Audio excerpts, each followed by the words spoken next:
الحمد لله نحمده ونستعينه ونستغفره ونعوذ بالله من شرور أنفسنا وسيئات أعمالنا من يهده الله فلا مضل له ومن يضلل فلا هادي له أشهد أن لا إله إلا الله وحده لا شريك له وأشهد أن محمدا عبده ورسوله اللهم فصل وسلم على هذا النبي الكريم وعلى آله وأصحابه ومن دعا بدعوته ومن اتبع سنته إلى يوم الدين أما بعد.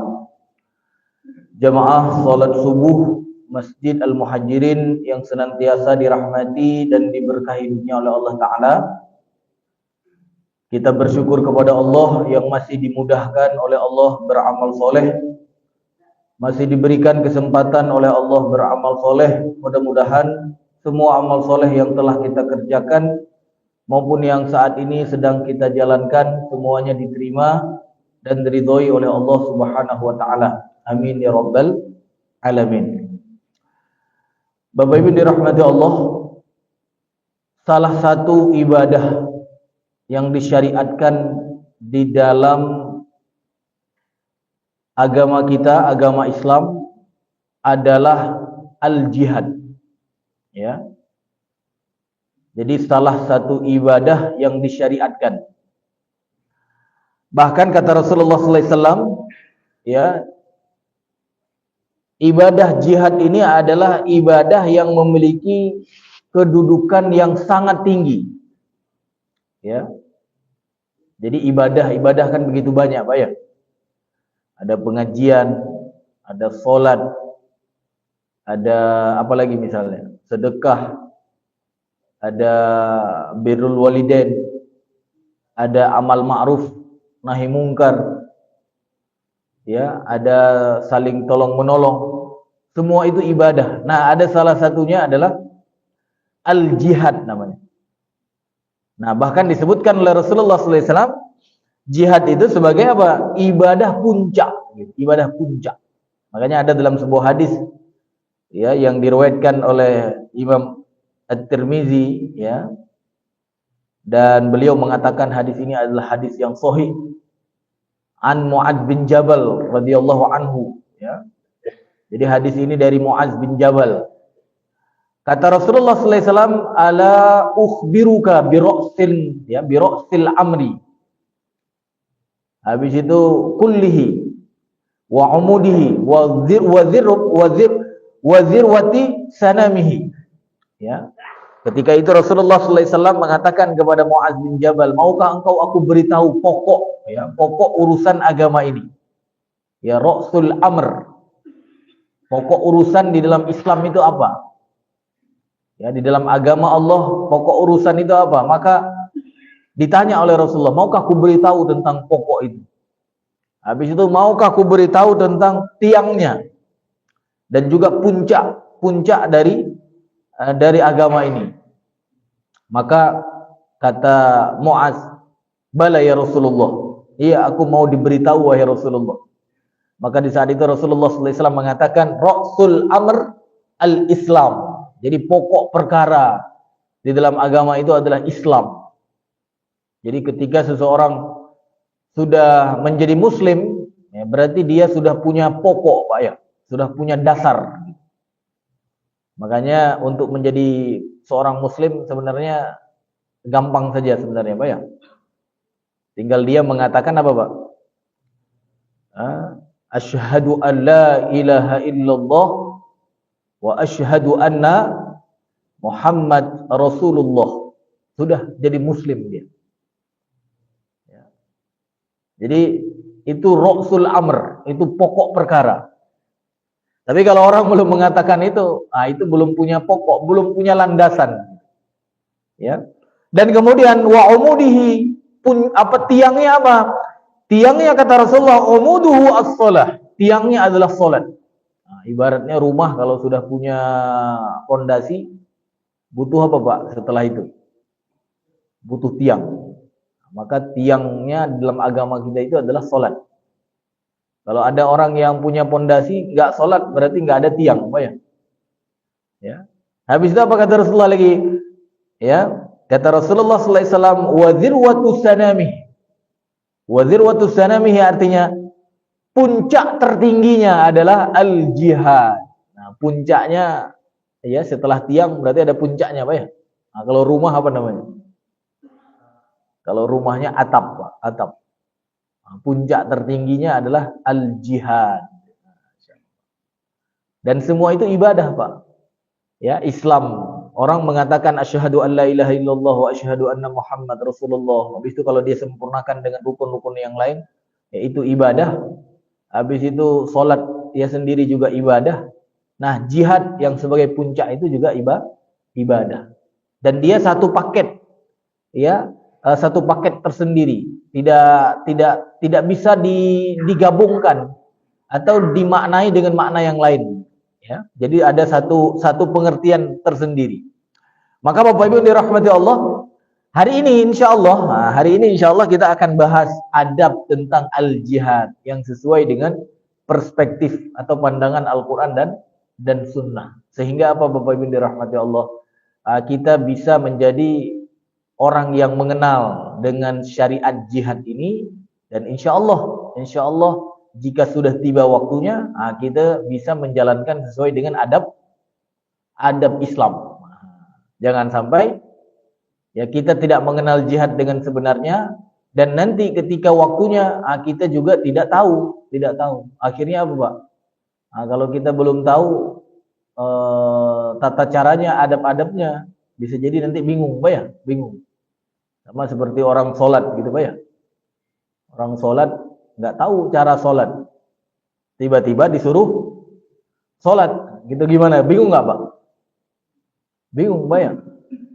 Apalagi apa misalnya tiba-tiba disuruh bukan saja disuruh jadi makmum, disuruh jadi imam misalnya itu.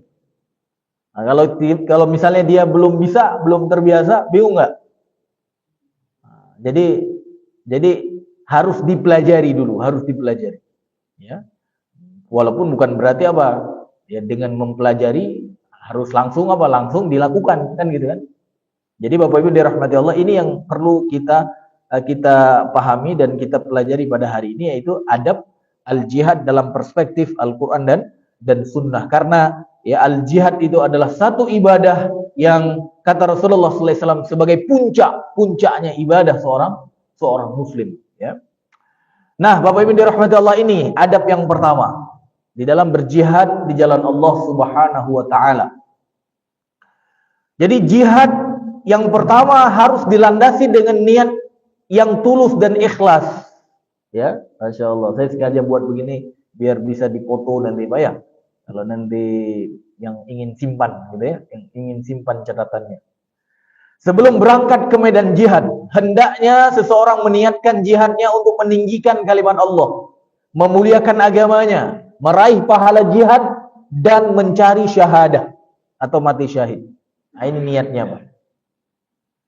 Berarti kalau dari tujuan ini, ya kita sudah tahu, Pak ya. Dari niat ini kita sudah tahu apa itu jihad, Pak ya. Ya, apa itu jihad kita langsung tahu kan? Ya. Karena sekarang apa? Sekarang banyak ya kaum muslimin mengartikan jihad dengan pengertian yang bukan pada tempatnya. Gitu ya. Benar nggak, Pak? Kalau saya tanya jihad itu apa artinya, Pak? Kalau bapak-bapak di sini jawabnya apa? Silahkan. Ya, kalau ditanya nggak apa-apa jawab, Pak. Silahkan.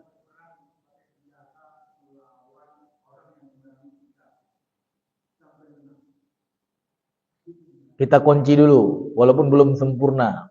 Alhamdulillah, ya alhamdulillah sudah berapa persen? Sudah ya 70% lah ya. 70%, alhamdulillah. Ya. Berjihad menurut istilah syar'i. Antum sebutkan menurut terminologi, benar kan? Tapi menurut bahasa jihad itu apa? Menurut bahasa badlul juhdi, Bersungguh-sungguh, bersungguh-sungguh. Orang yang bersungguh-sungguh di dalam menuntut ilmu dinamakan jihad. Orang yang bersungguh-sungguh dalam mencari rezeki dinamakan jihad. Nah, tapi jangan salah, itu jihad menurut bahasa. Makanya ketika para ulama membahas sebuah istilah atau sebuah ibadah di dalam syariat, maka biasanya para ulama membahas dari segi makna lughatan. Makna lughatan artinya apa? Makna menurut bahasa. Kalau bahasa Inggris apa menurut bahasa? Dan ada istilah makna terminologi, satu lagi apa? Kalau bahasa? Iya, Pak, menurut pengertian kan ada dua biasanya kan? Ada etimologi. Etimologi itu bahasa, menurut bahasa. Lughatan kalau bahasa Arab, lughatan. Makanya ada makna lughatan, makna etimologi, kan gitu kan? Atau makna menurut bahasa. Nah, itu namanya tadi bazlul juhdi, yaitu sungguh-sungguh. Ada satu lagi makna menurut istilah atau bahasa Inggrisnya apa? Terminologi atau menurut bahasa Arab istilahan. Ya. Jadi menurut istilah itu yang dituntut nanti kita memahami yang sebenarnya. Makanya seperti sholat, Bapak Ibu dirahmati Allah, ada pengertian menurut bahasa, ada pengertian menurut istilah. Kalau sholat menurut bahasa apa? Doa, gitu. Zikir, ingat, gitu kan? Kalau menurut istilah apa, Pak? Nah, menurut istilah syar'i, ibadah yang dilakukan oleh seorang muslim yang dimulai dengan takbiratul ihram dan ditutup dengan salam. Nah, itu baru sholat, Pak. Tapi kalau orang cuma ingat saja ketika waktu sholat tiba, dia sudah sholat belum? Belum, gitu. Nah, di dalam jihad ada makna bahasa tadi, ada makna terminologi atau istilah. Orang yang bersungguh-sungguh saja, belum seperti yang beliau sebutkan tadi, apakah dia sudah disebut berjihad? Gimana, Pak? Ya, kalau dia masih bersungguh-sungguh saja, belum masuk ke dalam medan perang, gitu kan? Apakah dia disebut sebagai orang yang berjihad? Atau dia kalau sudah masuk dalam persiapan, itu sudah kan? Artinya sudah melakukan langkah-langkah atau adab-adab ini, itu sudah masuk mungkin. Tapi kalau belum masuk ke niat, seperti sholat tadi. Ketika waktu sholat tiba, seseorang hayya 'alas shalah, dia cuma apa, Pak? Ingat saja. Belum masuk ke niat. Kalau sholat kan dimulai dari niat habis takbiratul ihram. Maka dia belum dianggap sholat. Nah, begitu juga dengan jihad, Bapak Ibu dirahmati Allah. Jihad itu ada awal, ada akhir. Jadi jangan sampai kemudian kita berjihadnya dengan cara begini saja, misalnya gitu kan. Jadi jihad itu satu ibadah khusus, Pak, satu ibadah khusus yang ini dilakukan juga dengan adab-adab khusus, gitu, dengan adab-adab khusus. Ya. Jangan pula nanti udahlah kita jihadnya ngajak orang kepada kebaikan saja misalnya, atau mencegah orang dari keburukan saja. Itu namanya bukan jihad, Pak ya. Namanya apa? Amal ma'ruf nahi mungkar, gitu kan? Atau jihad kita dengan mengajak manusia. Itu namanya dakwah. Makanya beda. Jadi harus dibedakan, Pak. Ya, setiap istilah di dalam Islam ini ada pengertian tersendiri. Ini harus diketahui. Kalau tidak nanti kita salah memahami, Pak ya. Makanya di sini Bapak Ibu dirahmati Allah, pengertian jihad bisa terwakili di dalam makna niat ini. Sebelum berangkat ke medan jihad, berarti jihad itu bicara apa? Medan perang. Sebelum berangkat ke medan jihad atau medan perang, hendaknya seseorang meniatkan niatnya. Artinya perangnya itu untuk apa? meninggikan kalimat Allah. Itu harus, itu tujuannya. Ya, yang kedua apa? Harus punya niat memuliakan agama Allah. Jadi untuk memuliakan agama Allah. Habis itu apa? Di antaranya juga untuk meraih pahala jihad. Jadi ketika bertempur itu, ketika dia keluar dari rumahnya, nah itu ada pahalanya, Pak. Nah, dia harus punya keinginan untuk mendapatkan pahala itu. Habis itu apa? Ya, yang terakhir mencari syahadah. Mencari apa? Mati syahid. Nah, kalau niatnya ini, Pak, Masya Allah. Ya. Kalau niatnya ini, insya Allah ganjarannya penuh, full. Ya. Nah, ini ada di antara dalil-dalilnya, Pak ya. Dalil-dalilnya yang mendukung 4 niat tadi, Pak ya. Yang pertama kata Allah Subhanahu wa taala di dalam surat At-Taubah ayat 41, "Infiru khifafan wa thiqala wajahidu bi amwalikum wa anfusikum fi sabilillah. Dzalikum khairul lakum in kuntum ta'lamun." Ya. Berangkatlah kamu untuk berperang, baik dengan rasa ringan maupun dengan rasa berat, dan berjihadlah dengan harta, dan juga dengan jiwamu di jalan Allah.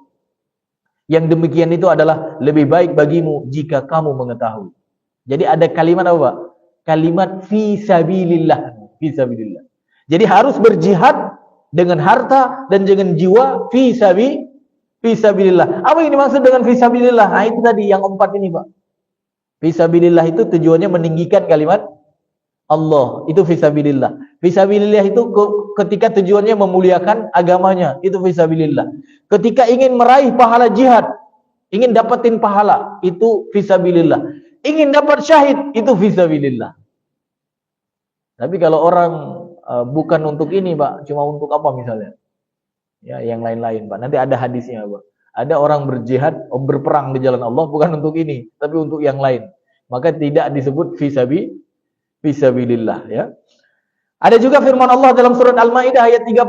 Apa kata Allah? Ya ayyuhalladzina amanu ittaqullaha wabtaghu ilaihil wasilah wajahidu fi sabilihi la'allakum tuflihun. Wahai orang-orang yang beriman, bertakwalah kepada Allah, carilah wasilah, wabtaghu ilaihil wasilah. Carilah jalan untuk mendekatkan dirinya kepada Allah Ta'ala. Jadi Allah memerintahkan, Pak, dalam hidup di dunia ini kita mencari jalan, gitu, mencari wasilah. Jalan biar kita dekat dengan Allah itu diperintahkan. Dan habis itu apa kata Allah? Wajahidu fi sabilihi. Dan berjihadlah di jalannya agar kamu beruntung. Ayat ini luar biasa kalau kita bahas sebenarnya, Pak ya. Jadi yang pertama perintahnya apa? Bertakwa, ya kan? Habis itu apa? Mencari wasilah. Ya, kita sudah bahas, Pak ya. Wasilah itu sudah bahas, Pak ya.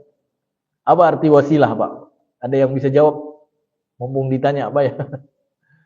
Silahkan. Wasilah. Oh, sudah ada ya. Jalan untuk mendekatkan diri, Masya Allah. Jadi jalan untuk mendekatkan diri kepada Allah banyak nggak? Banyak, Pak. Salat mendekatkan diri kepada Allah, sedekah mendekatkan diri kepada Allah.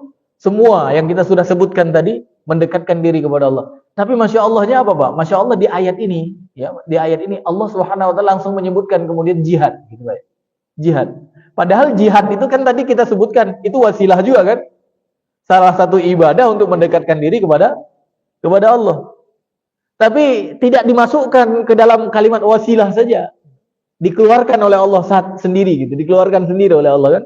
Kan wabtaghu ilaihil wasilah. Nah, kalau wasilah tadi kan jalan mendekatkan diri kepada Allah kan banyak, apa ya? Ada ibadah dengan hati, ada ibadah dengan anggota badan. Itu semua kalau pokoknya kalau semua itu disyariatkan pasti mendekatkan diri kita kepada Allah. Semua ibadah itu wasilah untuk mendekatkan diri kita kepada Allah. Tapi kemudian di sini disebutkan kalimat apa? Jihad setelahnya, Pak ya. Makanya menarik kata Syekh Abdurrahman bin Nasr As-Sa'di, apa kata beliau? Ya, di ayat ini Allah mengkhususkan jihad di jalannya. Kan dari wasilah-wasilah tadi kan ada jihad kan?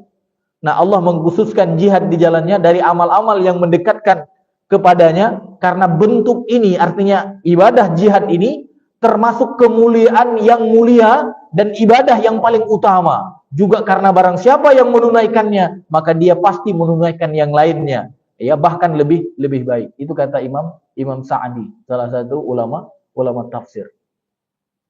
Jadi disebutkan jihad setelah wasilah tadi, ya, disebutkan harusnya kan cukup sebenarnya. Jihad itu sudah menjadi salah satu wasilah untuk mendekatkan diri kita kepada Allah. Tapi disebutkan kemudian oleh Allah langsung setelah apa? Setelah kalimat umum gitu Pak ya, setelah kalimat umum dikhususkan.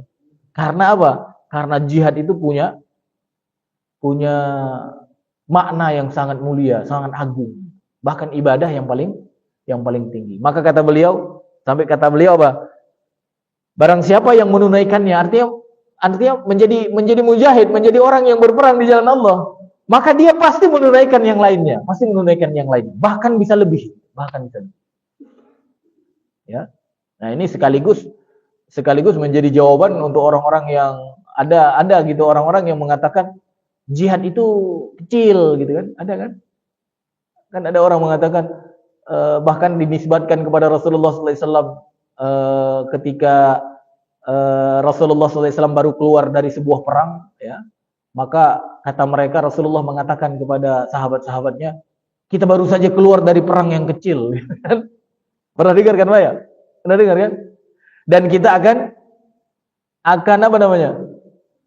Akan berhadapan dengan perang yang besar. Apa Pak perang yang besar? Perang hawa nafsu gitu. Gimana dong? Gimana? Kalau kata Rasulullah, yang namanya perang di jalan Allah itu yang paling tinggi. Tapi hadis ini yang dinisbatkan kepada Rasulullah SAW, justru yang paling besar apa? Melawan hawa nafsu, bertentangan nggak? Menunjukkan hadis yang mungkar, Pak, mungkar. Tapi itu banyak disampaikan, Pak. Ya. Benar nggak, Pak? Benar. Angka hati-hati, Pak. Jangan sampai Bapak termasuk yang ikut menyampaikan hadis itu. Gitu. Menyampaikan hadis itu berarti apa? Berbohong atas nama Rasulullah SAW. Makanya kata Syekh Sa'di di sini menarik juga, Pak. Barang siapa yang menunaikannya, artinya apa? Menunaikan jihad di jalan Allah tadi, maka dia pasti menunaikan yang lain, Kalau dia sudah menjadi orang yang berjihad di jalan Allah, nggak mungkin dia belum bisa mengalahkan hawa nafsunya. Benar nggak, Pak? Benar nggak?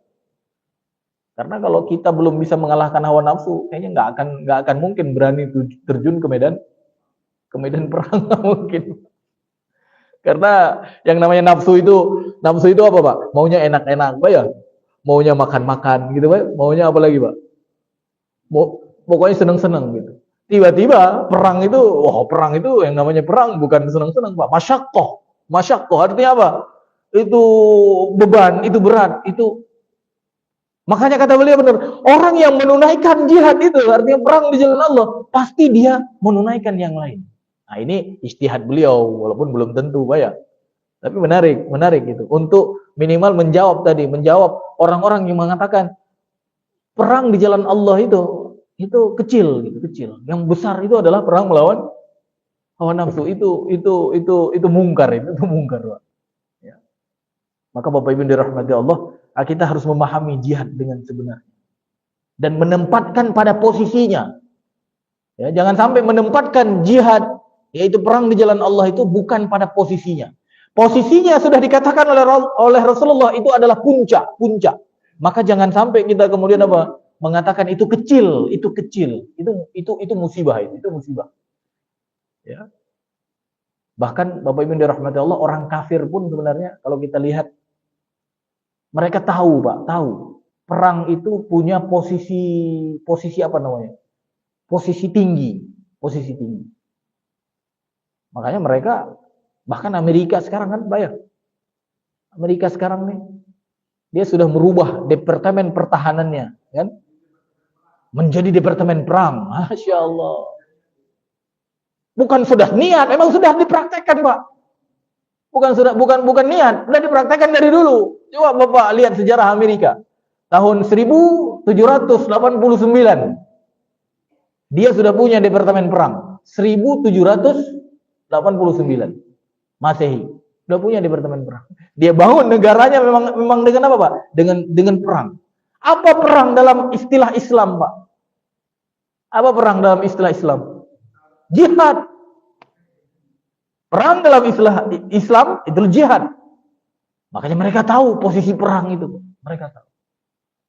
1789 dia sudah punya departemen perang. Habis itu apa? Dihapus atau diganti menjadi departemen pertahanan itu pada tahun 1947. Ya setelah Indonesia merdeka, apa ya? 1947 diganti, Pak, diganti menjadi departemen pertahanan. Nah, kemarin 5 September 2025 baru sebulan kemarin, Pak, bulan kemarin. 5 September 2025 mereka rubah lagi menjadi Departemen of War, ya Pak ya. Karena war dengan defense itu kan beda, Pak ya. Beda, Pak. Iya. War itu nyerang, Pak. Jihad itu bukan hanya pertahanan. Jihad itu bertahan dan apa, Pak? Menyerang. Makanya tadi pengertian antum kurang, Pak. Saya nilai 70% tadi, Pak ya. Enggak apa-apa, saya kasih 70. Kalau kasih 30 nanti antum pulang nanti takutnya. Ya, benar Pak ya? Udah paham, Pak? Kenapa saya kasih 70 tadi kan? Karena antum menganggap jihad itu cuma apa tadi? Defend. Dia mengatakan kalau diserang, defend berarti. Dan jihad itu bukan saja defend. Makanya ini umat Islam harus tahu. Sehingga apa? Kalau kita tidak tahu ini, menganggap ada saudara kita nanti yang kemudian apa? Berjihad dengan sebenarnya, kita menganggap dia salah gitu. Tapi kalau kita sudah mengetahui adab yang sebenarnya, kita nanti akan menempatkan kapan menilai sebagian saudara kita benar, kapan menilai sebagian saudara kita salah, ya. Jadi Bapak Ibu dirahmati Allah, ini menarik, Pak. Ya. Jangan sampai kita umat Islam ya tertinggal jauh, Pak ya. Tertinggal jauh. Kita punya bisoda. Jadi menarik, Pak. Saya ketika dengar ada menteri muda Amerika sekarang itu, dia pidato di depan jenderal, Pak. Dia pidato di depan jenderal. Di antara isinya kalau tidak salah saya tangkap itu untuk mewujudkan perdamaian, kita harus aktifkan kembali Departemen Perang of War. Tujuannya apa? Untuk mewujudkan untuk mewujudkan perdamaian dunia versi mereka, gitu, versi mereka. Nah, Islam itu mewujudkan perdamaian dunia enggak, Pak? Ya, wa ma arsalnaka illa rahmatan lil alamin. Kan gitu kan? Nabi Muhammad diutus untuk rahmat sekalian alam, untuk mendamaikan. Makanya Islam kedamaian. Makanya di antara syariat yang disyariatkan oleh Allah Ta'ala untuk mewujudkan kedamaian itu apa? Jihad. Jadi disyariatkan jihad bukan untuk membuat kekacauan, bukan. Tapi untuk apa, Pak? Untuk mewujudkan kedamaian. Dan hari ini diterjemahkan oleh Amerika, Pak. Diterjemahkan oleh mereka. Jadi untuk membuat kedamaian dunia, karena mereka menganggap dirinya polisi dunia, maka kita harus aktifkan kembali. Mereka ingin mengatakan kita harus menjadi mujahid lagi, Pak. Gitu Pak istilahnya. Tapi mujahid untuk membela yang batil, Pak ya. Kita sudah ada kebenaran bersama kita, sudah diturunkan oleh Allah kebenaran bersama kita. Kita tidak mau menjadi orang yang memperjuangkan kebenaran itu. Ya, bahkan kita disuruh apa, Pak? Disuruh jauh-jauh dari jihad. Jihad itu enggak relevan lagi, itu masa lalu katanya, itu masa lalu. Itu yang di apa, Pak? Yang digembor-gemborkan untuk umat Islam hari ini. Dan sehingga apa? Umat Islam menjadi orang-orang yang lemah. Ya. Bapak Ibu dirahmati Allah, kita lihat lagi, Pak ya. Dalil selanjutnya hadis Nabi Muhammad SAW yang terkait dengan 4 tujuan atau niat yang benar di dalam berjihad, Pak ya. Dari Abu Musa Abdullah bin Qais Al-Asy'ari radhiyallahu anhu, ya, ia berkata, Jadi su'ila Rasulullah sallallahu alaihi wasallam 'anir rajuli yuqatil syaja'atan, yuqatil hamiyatan, wa yuqatil riya. Ya. Rasulullah sallallahu alaihi wasallam ditanya tentang seseorang yang berperang dengan tujuan menunjukkan keberanian. Ya, menunjukkan keberanian. Jadi dia berperang gara-gara ya li ajli syuja'ah. Ya, pengin seolah-olah aku pemberani gitu kan. Habis itu yuqatil hamiyatan, dia berperang dengan tujuan kesombongan, ya, fanatisme golongan, kecemburuan dan pembelaan terhadap kabilahnya. Jadi ada yang berperang gara-gara itu, hamiyah. Ditanya oleh sahabat kepada Rasulullah. Ada orang yang berperang gara-gara ingin sok-sok berani gitu ya. Biar dibilang pemberani gitu kan. Ada yang berperang biar dibilang apa, Pak? Jagoan gitu misalnya kan. Ada juga yang berperang ingin bela apa? Bela suku, bela, kan kalau dulu di Arab kan banyak perang juga Pak ya. Antara satu kabilah dengan kabilah yang lain. Nah, kalau kita sekarang kayaknya hidup juga lagi ini Pak ya. Ya, ada satu provinsi dengan provinsi lain sudah mulai Pak, saling apa namanya Pak? Saling ini Pak ya. Kita hati-hati juga, kita muslim jangan begitu Pak ya. Muslim itu gimana Pak? Satu tubuh, Pak ya, satu tubuh. Muslim itu satu tubuh. Ya, kalau bukan Muslim kayaknya pingin memecah belah saja, Pak ya. Ya. Jadi ada orang yang berperang dulu karena pembelaan terhadap kabilahnya, hamiyatan, wa yuqatil riya, dan juga ada yang berperang tujuannya pamer.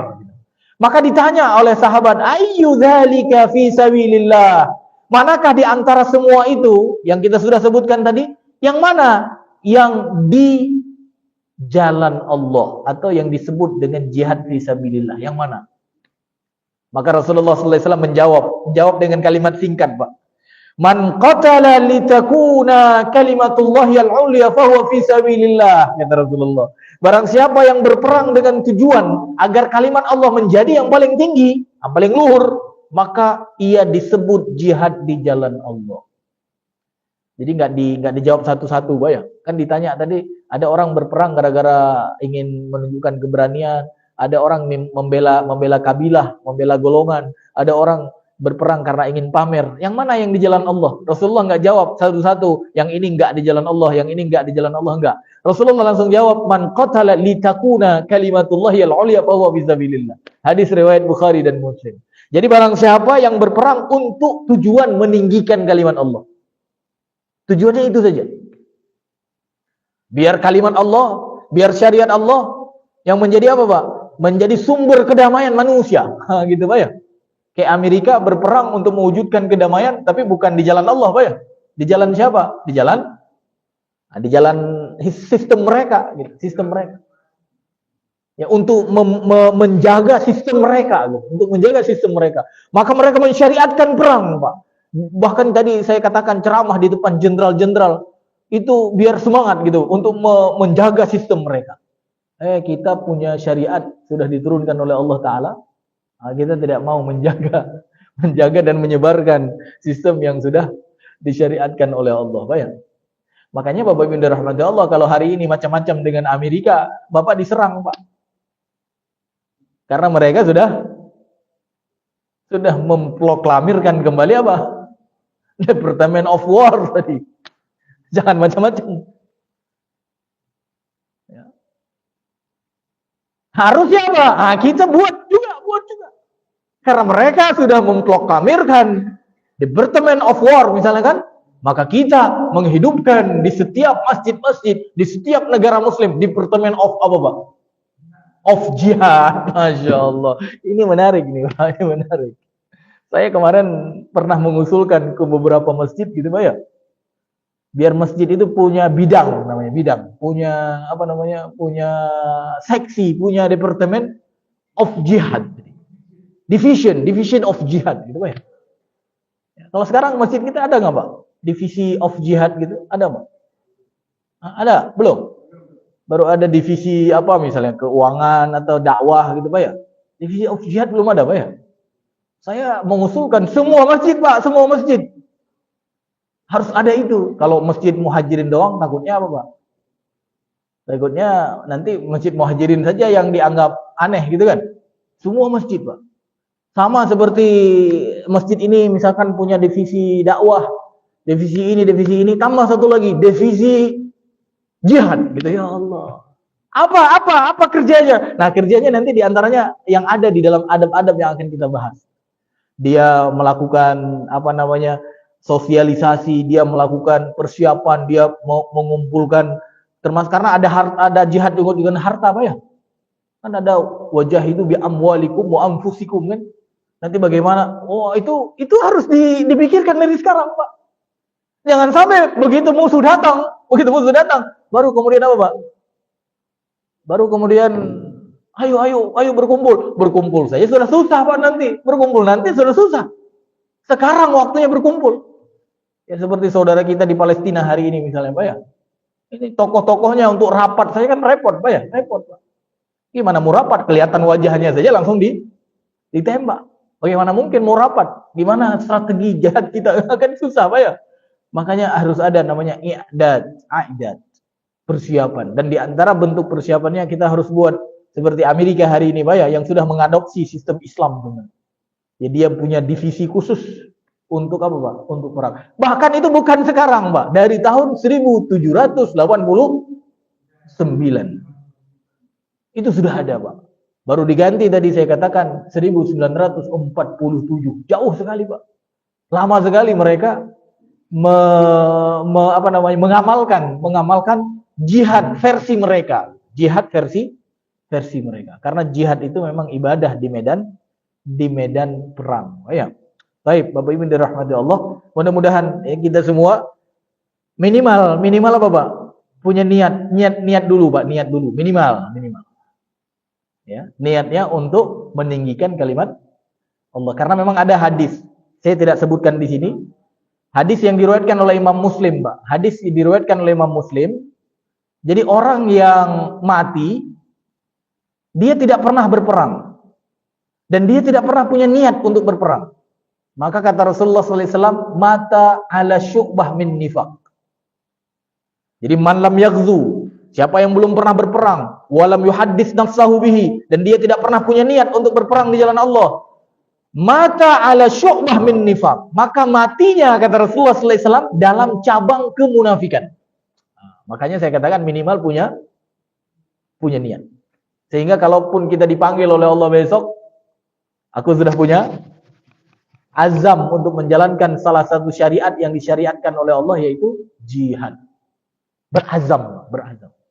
Ustaz, janganlah aneh-aneh, Pak. Saya ini sudah senior ini. Jangankan berjihad, jalan aja sudah susah. Kan ada juga yang begitu, Pak ya. Ajarin yang mudah-mudah saja lah, Ustaz. Niat doang gimana, Pak? Nggak bisa, Pak. Niat doang. Bisa nggak? Niat doang. Bisa kan, Pak ya? Belum lagi kalau kita bicara perbandingan antara sahabat dan kita, Pak ya. Sahabat itu ada satu sahabat yang luar biasa. Kalau saya baca kisah beliau, saya sangat menginspirasi. Itu ada namanya Abu siapa namanya? Abu Ayyub Al-Ansari, Pak ya. Ya, Abu Ayyub kan yang kuburannya di samping benteng Konstantinopel yang ada di Turki itu Abu Ayyub Al-Ansari kan? Benar kan, Pak ya? Jadi beliau itu sudah 80-an tahun umurnya lebih. Itu masih ibadah di mana, Pak? Di medan perang. Masya Allah. Dan bahkan berpesan di saat umur beliau sudah sepuh itu, berpesan, nanti kalau aku meninggal, kuburkan aku ya di tempat terjauh yang paling dekat dengan benteng musuh. Ini luar biasa ini. Ya. Jadi biar apa, Pak? Biar menjadi saksi perjuangan dia gitu. Biar menjadi saksi ibadah jihad dia. Kalau meninggal, dia minta dikuburkan di mana, Pak? Di tempat terjauh yang paling dekat dengan benteng musuh. Maka itu mungkin di antara sebabnya kenapa kuburan beliau itu dekat banget dengan benteng Konstantinopel. Saya pernah ke sana kemarin. Ya, waktu ke Turki itu, dan saya masuk ke benteng Konstantinopel itu, dan kemudian berkunjung juga, ziarah juga ke makam beliau, dan memang dekat. Ya Allah, menarik juga, Pak ya. Itu sudah 80-an tahun umurnya. Jadi nggak ada istilah, wah aku sudah apa Pak? Sudah alah jalan aja susah Pak ya. Nah, jangan. Apalagi sudah senior tak pernah punya keinginan untuk menjadi orang yang beribadah, yaitu dengan jihad fisabilillah. Minimal apa Pak? Minimal punya keinginan. Ya. Nah, ini satu hadis terakhir ya yang kita masukkan di dalam adab yang pertama, yaitu niat yang tulus ya. Hadis Nabi Muhammad SAW, ganjaran orang yang punya niat yang tulus di dalam berjihad. Rasulullah SAW bersabda, yang artinya Rasulullah SAW mengatakan Allah menjamin bagi orang yang berperang di jalannya. Ya, Allah menjamin bagi orang yang berperang di jalannya, ya, tidak ada yang mendorongnya keluar kecuali ya karena ingin jihad di jalanku. Ia ya juga beriman dengan Allah Ta'ala, dengan aku, dan membenarkan para rasulku. Maka kata Rasulullah SAW yang menyebutkan bahwa Allah menjamin, aku menjamin akan memasukkannya ke dalam surga atau mengembalikannya pulang ke rumahnya dengan membawa kemenangan berupa pahala dan ghanimah. Masya Allah, hadis riwayat Bukhari dan Muslim. Jadi ini kalau niatnya benar Pak, niatnya tulus, Allah jamin dia, jamin. Allah jamin dia masuk surga. Ya. Makanya kalau orang meninggal mati syahid itu nggak ada apa Pak? Nggak ada banyak macam-macam. Kan kalau orang kita kalau misalkan meninggal biasa gitu ya, itu kan ada fitnah kubur misalnya Pak ya. Ada soal nanti siapa Tuhanmu, apa agamamu, siapa nabimu gitu kan. Ya kan? Nah, kalau orang yang meninggal di medan perang itu nggak pakai itu lagi, Pak. Langsung surga, Pak. Yang menghalanginya kata para ulama cuma satu, Pak ya. Apa, Pak? Utang. Utang sudah nggak ada. Sudah, Pak. Masya Allah. Niat berjihad tulus, surga. Tapi kalau nggak meninggal di medan perang, apa kata Rasulullah SAW? Nggak meninggal, dikembalikan dia oleh Allah Ta'ala, ya. Dikembalikan, artinya apa? Dipulangkan lagi ke rumahnya. Ya, nggak meninggal. Nah, nggak meninggal, pulang ada dua kemungkinan, Pak ya. Pulang mungkin pulang dengan kemenangan, mungkin pulang dengan kekalahan. Nah, kalau menang dapatnya dua, Pak. Yang pertama, ajrun, ya, dapat pahala kemenangan. Habis itu apa? Dapat ghanimah. Ghanimah itu harta rampasan perang. Itu kalau nggak meninggal. Nah, kalau pulang nggak meninggal, kalah, Pak, kalah. Kalau niatnya benar, ghanimah nggak dapat. Apa yang dia dapatkan? Pahala perang. Masya Allah. Jadi orang berjihad itu semuanya untung, Pak. Semua untung. Meninggal, surga. Dipulangkan, artinya tidak diambil ruhnya, tidak dimeninggal, dimatikan oleh Allah Subhanahu wa taala pada hari itu. Dia pulang dengan mendapatkan pahala. Kalau menang dapat ghanimah, kalau kalah dia dapat pahala jihad. Makanya Bapak Ibu dirahmati Allah, ini kegunaan ketika berjihad harus punya 4 tujuan ini. Yang pertama meninggikan kalimat Allah, yang kedua memuliakan agamanya, yang ketiga meraih pahala jihad. Jadi kalaupun tidak syahid, dapat pahala jihad, baik kalah maupun menang. Habis itu apa? Mencari syahadah. Nah, itu meninggal dalam keadaan mati syahid. Baik, Bapak Ibu yang dirahmati Allah, mudah-mudahan ya, kita semua minimal kalau belum diumumkan untuk berjihad di jalan Allah, minimal apa, Pak? Punya niat yang benar, ya. Bapak Ibu dirahmati Allah, sudah waktu syuruk belum? Sudah? 11 menit lagi. Kita habiskan waktu syuruk, atau silakan ada pertanyaan.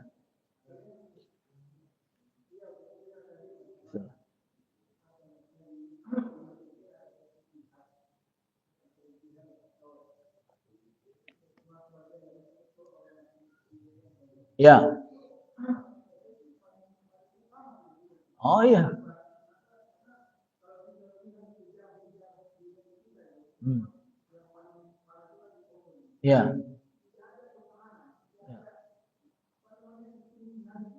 Ya.